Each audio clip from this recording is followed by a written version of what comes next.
A gente pensa, o fato de sermos espíritas e cristãos nos tiram todas as nossas imperfeições? Não tira. Nós continuaremos sendo o que somos se nós não mudarmos dentro de nós os nossos pensamentos, os nossos sentimentos. O conhecimento que está nos livros é maravilhoso, mas esse conhecimento tem que sair dos livros e do maravilhoso e tornar-se algo real dentro de mim, para que eu consiga representar essa doutrina espírita e o evangelho que Jesus nos trouxe, eu sendo cristão, eu sendo espírita, onde Deus me colocou. Porque dentro da casa espírita, dentro dos portões do centro espírita, a gente entra, parece que coloca uma capa e todo mundo anda devagar, abraça, beija, tem um sorriso imenso. Mas quando a gente chega em casa, por que a gente não consegue ser assim com o marido, com a esposa, com o pai, com a mãe, com o irmão? Dizer bom dia, boa tarde para o vizinho que encontra no elevador, o síndico que está fazendo um monte de coisa no prédio, no condomínio, que a gente não concorda, mas dizer boa tarde, bom dia, discutindo com o marido, com a esposa, mas voltar a se abraçar, a conversar, deixando de lado, de certa forma, mas trabalhando dentro de nós, isso que ainda nos incomoda. Como que é ser espírita e ser cristão? E Joana de Ângeles vem nos fazer uma proposta com o título da mensagem: A Coragem do Amor. E ela segue dizendo aqui: se exercemos a vigilância para a manutenção do comportamento cristão que te afervoras, malgrado as tentações insistentes. Joana de Ângeles nos traz um elemento quando ela coloca: se nós exercemos a vigilância do comportamento cristão. O que é isso? Se nós pararmos para pensar, nós estamos cuidando muito bem do nosso corpo, né? Se a gente ficar 5 dias sem tomar banho, a gente não vai aguentar o cheiro da pele, principalmente morando em Cuiabá. Se nós ficarmos sem escovar os dentes, começa a surgir bactéria, vírus, a boca começa a surgir doença. Se eu não lavo o meu cabelo, nós sabemos o que pode acontecer. Então a gente faz o quê? Uma manutenção perfeita no nosso corpo. A gente usa uma roupa um dia, outra roupa outro dia. Nós estamos fazendo a manutenção do corpo físico. Mas como que é a manutenção do comportamento cristão? Joana de Ângeles nos traz uma proposta para a gente pensar. Estamos exercendo, conforme ela diz, a vigilância para a manutenção do comportamento cristão? Como que seria isso? Se eu estou construindo dentro de mim as virtudes, eu preciso saber que virtudes eu já trago dentro de mim. E eu só vou conseguir enxergar essas virtudes olhando para dentro de mim. Se eu não olhar para dentro de mim, eu não vou saber que virtudes eu tenho. Se eu não olhar para dentro de mim, eu não vou descobrir o que eu ainda tenho de equivocado e de inadequado no meu comportamento em relação à doutrina espírita e ao Evangelho de Jesus.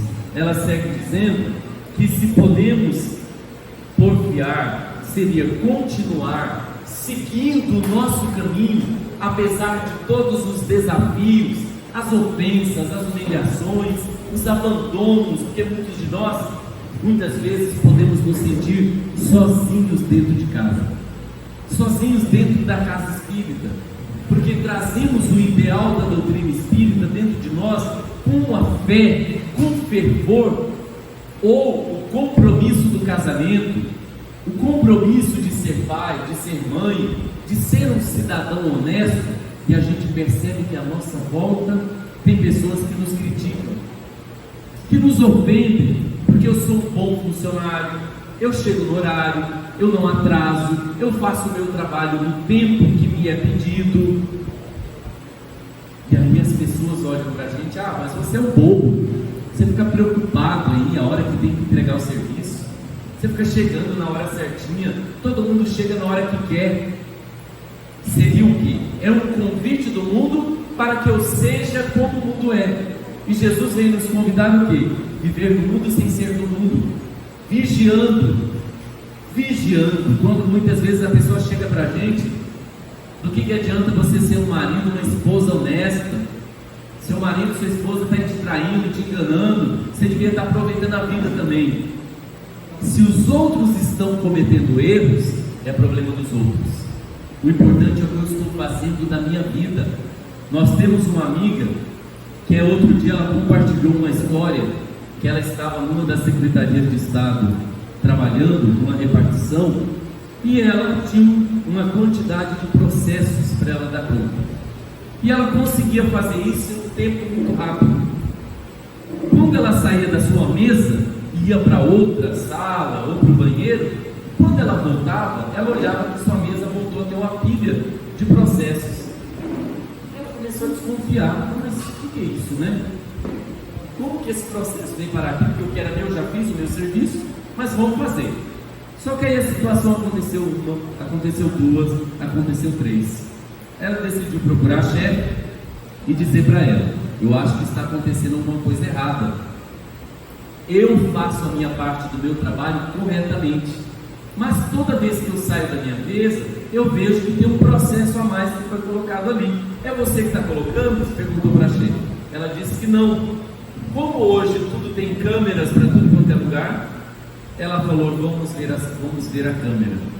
Aí ela viu que uma colega de trabalho dela, percebendo o quanto ela era disciplinada e responsável, quando ela saía da mesa, ela ia colocando aos poucos um pouco de processo que era dela para trabalhar, para a amiga fazer. Aí a gente pensa, né? Nós estamos convivendo com pessoas que desafiam o nosso desenvolvimento moral e espiritual, para que a gente permaneça honesto, responsável, mas não conivente com a irresponsabilidade e a desonestidade do outro. Eu não preciso ser violento, eu não preciso ser ofensivo para mostrar para o outro a forma correta que ele tem de viver, porque eu estou buscando este caminho. Joana de Ângeles, ela diz aqui, obrigado, Dani, que quando nós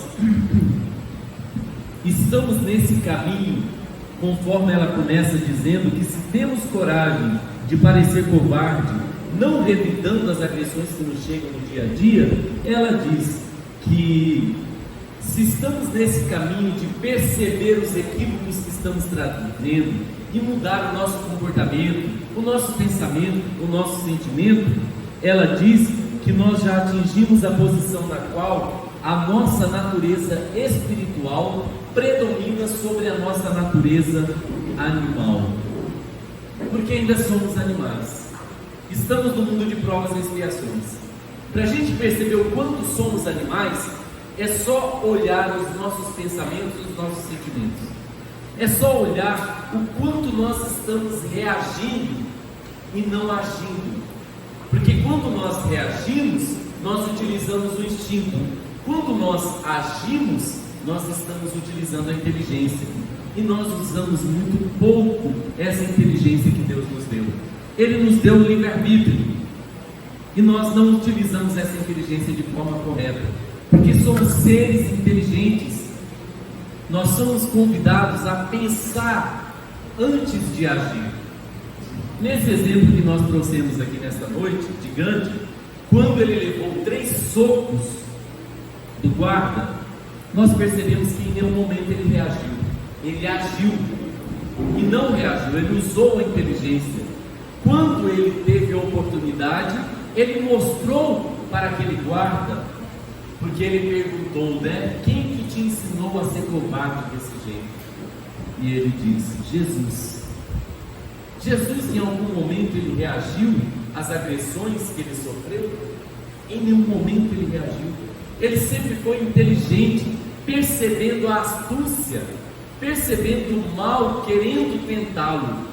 Tanto é que quando Judas o entregou por 30 moedas de prata, e os guardas chegaram, e Judas deu um beijo na face do Cristo, para que os guardas soubessem quem era Jesus entre eles, Jesus em nenhum momento ele reagiu, em nenhum momento ele disse: eu sou honesto, eu sou um homem de bem. Ele simplesmente deu suas mãos para que o prendessem, e sofreu o que sofreu por conta do nosso orgulho, da nossa vaidade. Para a gente encerrar e perceber, porque quando a gente dá o exemplo de Jesus, muitas pessoas pensam que Jesus está tão distante, nós estamos tão distantes dele, que para conseguir isso, a gente precisa evoluir e se esforçar muito mais do que estamos fazendo. Chico Xavier nos conta, Divaldo Franco, na verdade, nos conta que num diálogo com o Chico, Divaldo Franco estava falando sobre as perseguições de católicos, de protestantes que não concordavam com o trabalho de Chico, com o trabalho de Divaldo Franco. E Chico, falando da humildade para Divaldo, ele conta para ele, porque Chico Xavier trabalhou no Ministério da Agricultura de Minas Gerais. Ele foi funcionário, chegou a ser o secretário direto do chefe lá mais importante naquela época, e ele acompanhava esse chefe em várias exposições agropecuárias, leilões no estado de Minas Gerais. Quando Chico ia para uma cidade que ele não conhecia, e Chico conta que uma das vezes que ele esteve com o chefe dele, ele não conhecia a cidade onde eles foram participar de um evento do Ministério da Agricultura. E Chico, como dormia pouco, acordou cedo, tomou o seu café e decidiu sair pela cidade, andando para conhecer a cidade. E ele percebeu que conforme ele ia andando, as pessoas estavam agressivas com ele, xingando ele de ladrão, de vagabundo, falando palavras ofensivas. Ele começou a achar aquilo estranho. Quando ele percebeu, várias pessoas já estavam à sua volta, ofendendo ele, querendo agredi-lo. Ele ficou assustado, não fez nada, quando de repente aparecem 2 policiais e dão ordem de prisão, que ele estava preso. Ele falou: mas eu acho que vocês estão enganados, mas não reagiu. Deu as suas mãos, os guardas colocaram a algema nele e seguiu com ele para a delegacia. E lá na delegacia, o delegado sentou com ele e ele perguntou para o delegado: por que vocês estão me prendendo? Eu não fiz nada. O guarda disse: o senhor é o homem que assaltou o trem.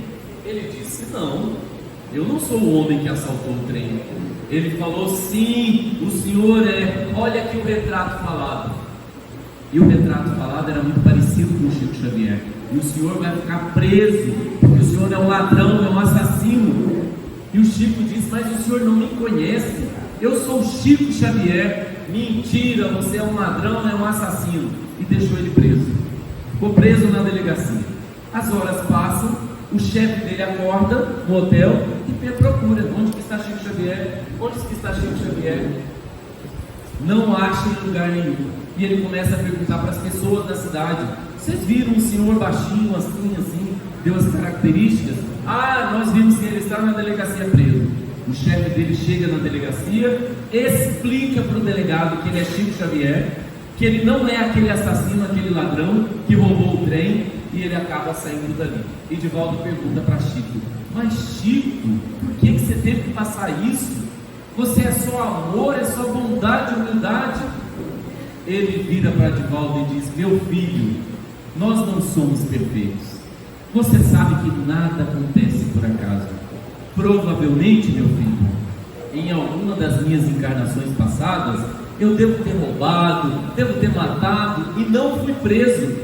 E eu fui convidado nesta encarnação a passar a humilhação de um assassino que eu não fui, mas para vivenciar essa experiência. E em nenhum momento ele reagiu. Ele aceitou a ofensa, aceitou a humilhação, foi preso, as pessoas estavam já batendo nele na rua, e ele ali naquela situação, sabendo em consciência que ele não tinha feito nada de errado, mas que se a vida estava convidando ele para passar por aquilo, é porque ele precisava resgatar algo que ficou para trás em vidas passadas. E estamos aqui, vivenciando experiências que a vida nos convida, que na nossa consciência, nessa encarnação, nós podemos olhar e perceber que não fizemos nada de errado, mas como nada acontece por acaso, o nosso papel é passar por isso com coragem. Como Joana de Ângeles diz: se tens coragem de parecer covarde, não revidando as agressões que nos chegam no dia a dia. Se lutamos com brava decisão íntima para refrear esses impulsos primitivos que teimam por nos dominar. Se exercemos a vigilância, conforme ela diz, para a manutenção do nosso comportamento cristão, ela diz: nós já atingimos a posição na qual a nossa natureza espiritual predomina sobre a nossa natureza animal. E ela diz assim: quando nós nos encontramos nesse estado em que a nossa natureza espiritual predomina sobre a natureza animal, uma alegria interior canta então uma balada suave na nossa consciência. Por quê? O cristão autêntico, como nós pretendemos ser, se identifica com o Espírito do Cristo em todo lugar. Onde nós estivermos, nós podemos estar sendo convidados a representar Jesus. Não é dizer que eu sou discípulo do Cristo, não. Representar Jesus pela minha maneira de pensar, de sentir, de falar e de agir, para que as pessoas consigam enxergar em mim Jesus. Ele é um verdadeiro cristão, ela é uma verdadeira cristã, porque o comportamento dele e dela foi exatamente de quem segue Jesus e de quem está seguindo os ensinos dos Espíritos. Nós sabemos que não é fácil, é desafiador.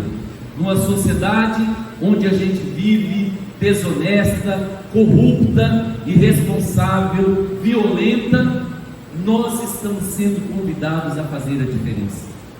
Nós estamos sendo convidados a não estar de braços dados com a corrupção, com a irresponsabilidade, com a desonestidade. Nós estamos sendo convidados a mostrar para essas pessoas que, mesmo vivendo no meio de tanta coisa ruim, nós podemos ser homens e mulheres de bem, sendo positivos, otimistas, esperançosos e principalmente demonstrando quanto essa doutrina está consolando e está amenizando as nossas feridas, porque nós trazemos dentro de nós muitos conflitos, muitos medos, inseguranças, incertezas, apesar do conhecimento, apesar do trabalho que estamos desenvolvendo. E Jesus e a doutrina espírita nos convida para sermos fortes, para sermos corajosos e estarmos aí prontos e preparados, não para não reagir, mas para agir, utilizando a inteligência que Deus nos deu. Para encerrar, meus irmãos, na série dos livros de André Luiz, nós temos ali o livro Libertação. Neste livro Libertação, que ele trata, para aqueles que quiserem ler, especificamente a libertação de um ex-papa do século X ou século XI, ou antes disso, não sei, que tem o nome de Gregório, que na sua última encarnação ele foi papa, e ele acreditava que por ter sido papa, quando ele morresse, ele seria recebido por Deus no céu. E ele desencarna e chega no plano espiritual, não encontrou Deus, porque a proposta de Jesus é que construamos o reino de Deus dentro de nós, não é fora de nós. Ele não foi um papa honesto, responsável, verdadeiro cristão.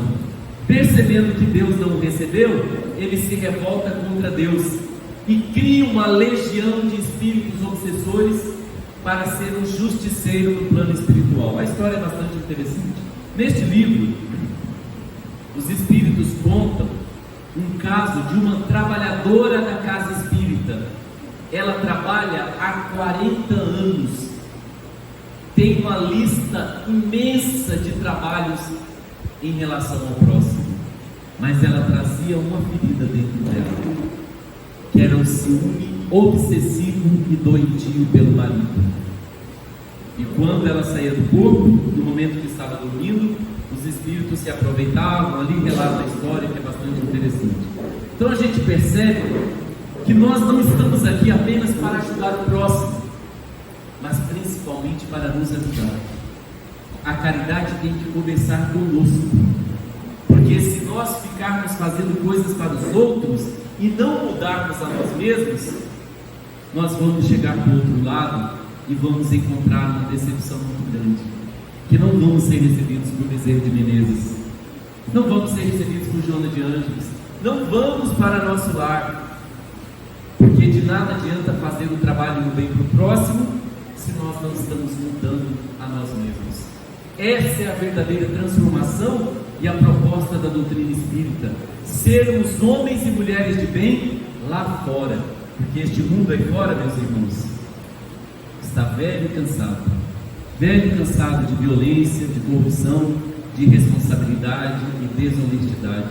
Este mundo conta por pessoas como nós, que estamos aqui numa casa espírita em plena segunda-feira, sendo que poderíamos estar no shopping, no bar, na frente da televisão assistindo uma novela. Se estamos aqui, é porque queremos sair daqui melhores do que quando entramos. Mas de nada adianta entrarmos, assistirmos palestra, recebermos o passe e não modificar aqui dentro de nós o que nós precisamos mudar, porque não existe milagre. Os benfeitores não farão por nós o que é nossa responsabilidade. Que possamos adquirir a consciência de que viemos a este mundo para fazer a diferença. Não se preocupar qual é a sua missão. A sua missão é com você mesmo, é conosco, é a nossa transformação. O nosso objetivo é sairmos daqui melhores do que quando entramos, e não estamos sozinhos nessa empreitada. Deus, que nos ama tanto, colocou um anjo guardião para nos ajudar. Além do anjo guardião, existem os espíritos que são responsáveis pela nossa reencarnação.